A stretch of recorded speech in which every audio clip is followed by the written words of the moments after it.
So today, we're jumping into a real classic, George Orwell's Animal Farm. You've probably heard of it, right? It's this incredible story about a revolution, one that starts with this amazing, beautiful dream of freedom and total equality.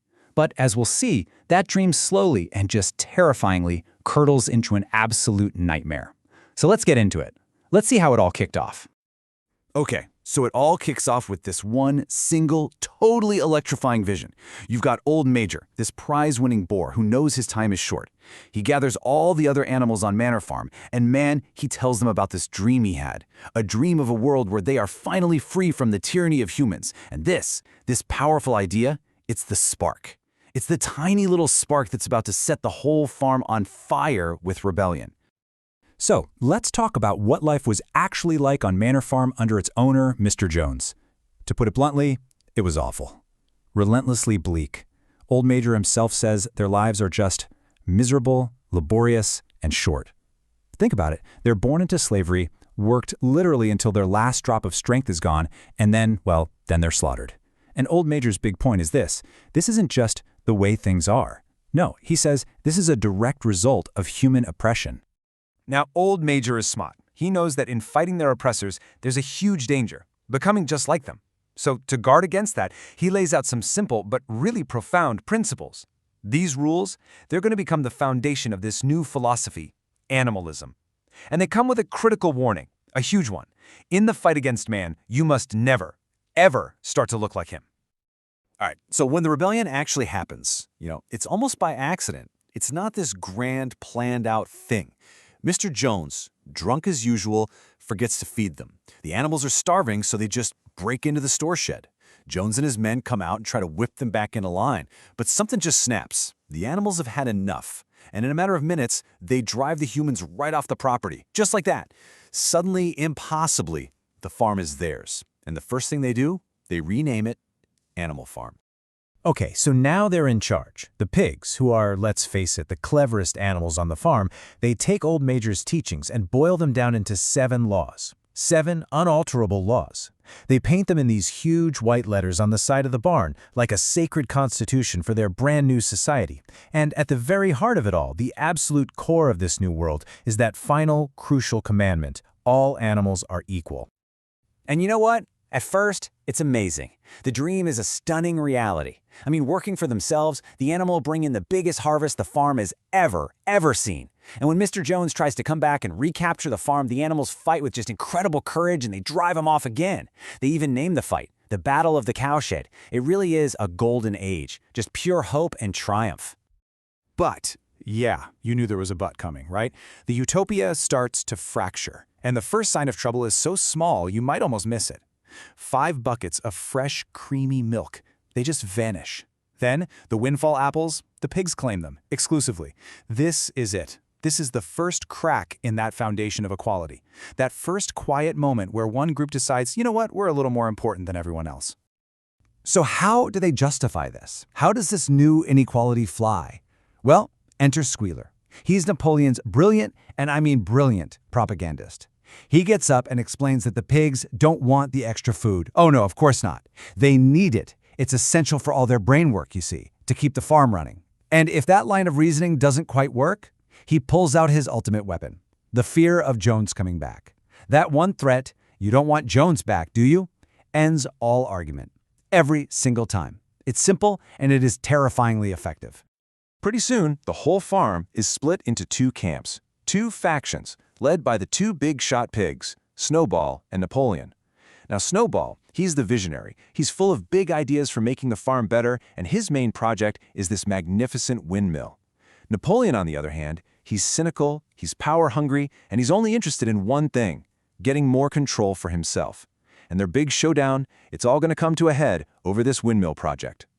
So the big debate happens, and Snowball gives this incredible, brilliant speech. It looks like he's won everyone over. But just at that moment, Napoleon makes his move. He lets out this weird, high-pitched whimper, and suddenly, 9 enormous dogs, puppies he'd secretly raised to be his personal thugs, charge into the barn. They go straight for Snowball, chasing him right off the farm forever. And with that single brutal act of violence, it's over. All debate is silenced, democracy is dead, brute force is now in charge. With Snowball gone, Napoleon doesn't waste a second. He immediately seizes absolute control. Those Sunday meetings where the animals used to vote? Canceled. A complete waste of time, he calls them. From now on, a special committee of pigs, led by him, of course, will make every single decision for everyone. The revolution has just taken a very, very dark turn. Now, running a farm is hard, and things are starting to go wrong. Napoleon realizes he needs something, or someone, to blame, a perpetual enemy. And who's the perfect candidate? The exiled Snowball, of course. So when a huge storm comes and completely destroys the half-finished windmill, does Napoleon blame the bad weather? Nope. He blames Snowball. He's expertly created a scapegoat, someone to blame for every single bad thing that will ever happen on that farm from now on.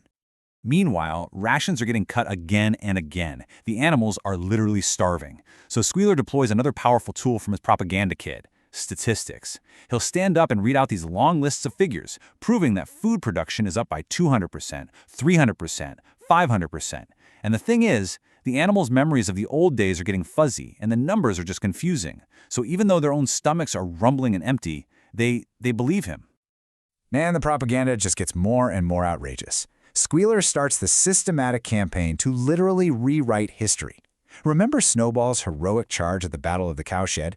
Well, now the story is that it was a cowardly act of treachery. Squealer claims Snowball was secretly working for Mr. Jones from the very beginning. Think about that. It's not just about lying in the present. They are attacking the very idea of memory itself.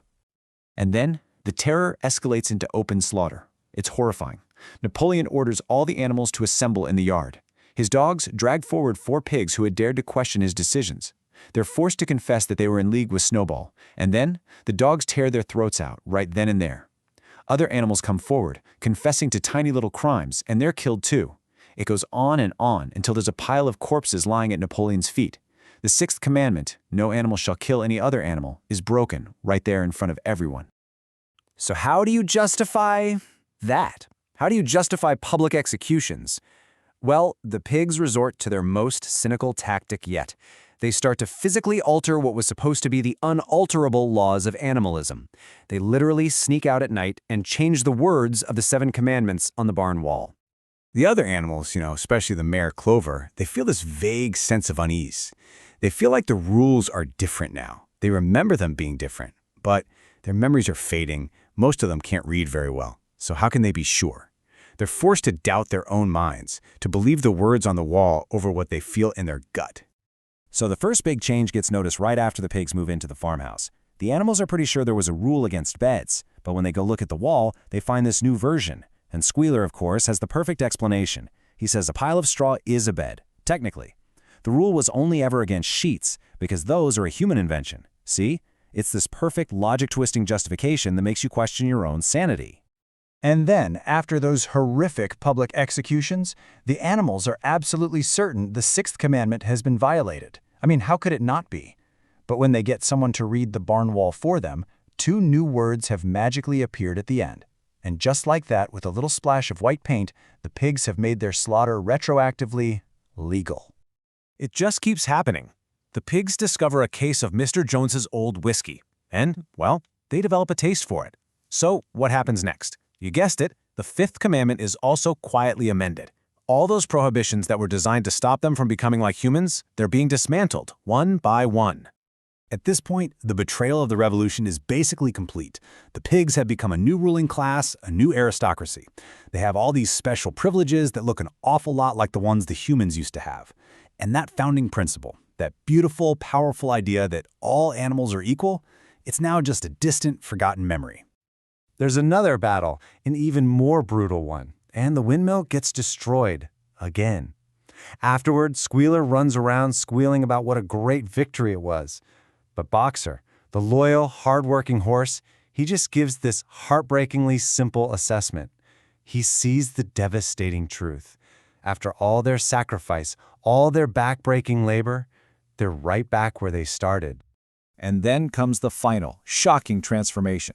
In the end, the pigs learn to walk on their hind legs, and the 7 commandments painted on the barn, they're gone, replaced with just one single chilling paradox.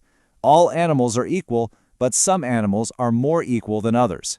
And this really leaves us with the central question of Orwell's powerful allegory. A perfect society was the goal, right? But what happens when the revolutionaries themselves become the tyrants? What happens when a revolution, born of the highest ideals, ends up creating the very thing it fought so hard to destroy?